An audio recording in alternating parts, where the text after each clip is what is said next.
In biology, there are often vocabulary terms that sound pretty similar. Chromosome, chromatid, chromatin, transcription, translation, mitosis, meiosis.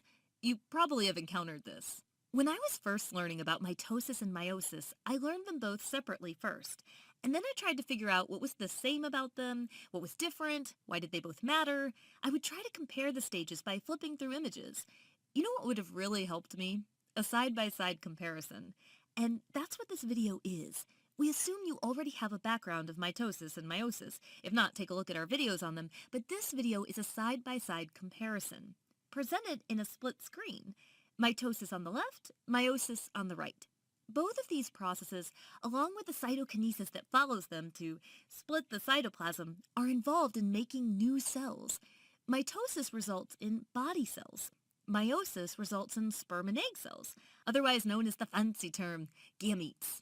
Before we start mitosis and meiosis, let's look at what you start with. Your starting cell in both mitosis and meiosis is diploid, written here as 2N.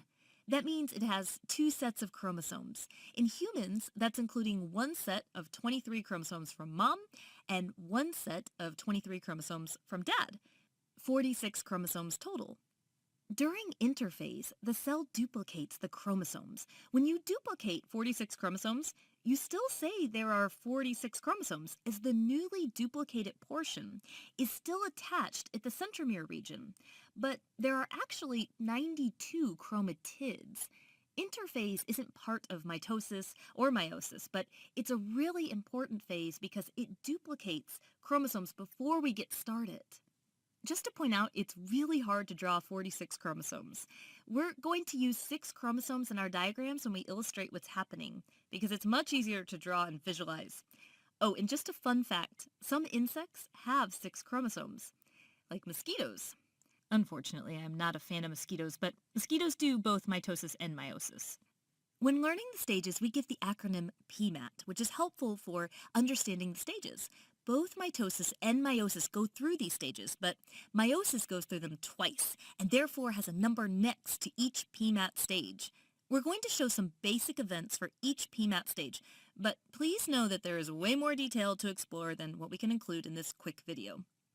Prophase in mitosis. Remember that pro can mean before, and this stage comes before the others. The chromosomes are visible. We say they're condensing, which means they are thickening. Prophase 1 in meiosis. Happening here too, but the chromosomes are actually going to match up with their homologous pairs. The word homologous means that the chromosomes are approximately the same size and they contain the same types of genes in the same locations. With each pair, one came from mom and one came from dad.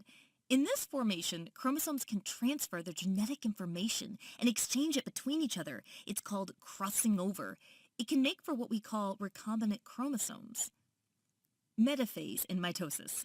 The nuclear envelope which had surrounded the nucleus was already disassembled before metaphase even started.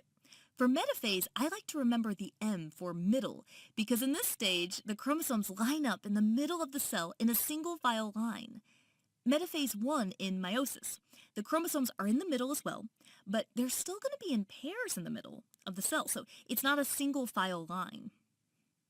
Anaphase in mitosis. I like to think as the A for away, the chromatids are pulled away by the work of the spindles. They are moving to opposite sides of the cell. Anaphase 1 in meiosis. Same thing, but in this case, it's the chromosomes, not chromatids, being pulled away to opposite sides of the cell. Telophase in mitosis and telophase 1 in meiosis. The chromosomes are actually the complete opposite ends, and new nuclei are forming on each side to make 2 new cells. And they are starting to surround the chromosomes on both sides, as this will eventually form 2 cells. Cytokinesis follows to split the cytoplasm to complete the actual dividing of the cell. So at the end of mitosis and cytokinesis, we end with 2 identical diploid cells. In humans, they would both have 46 chromosomes.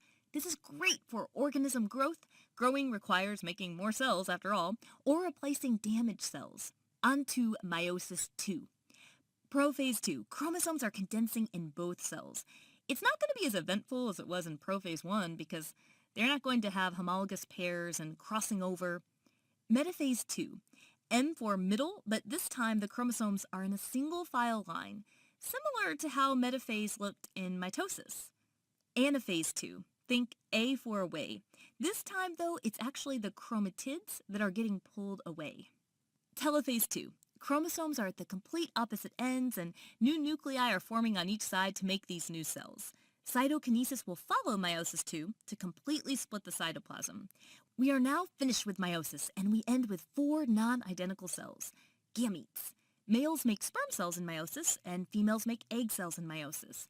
These gametes are haploid, meaning they have half the number of chromosomes as the original starting cell. In the case of humans, the resulting cells would each have 23 chromosomes.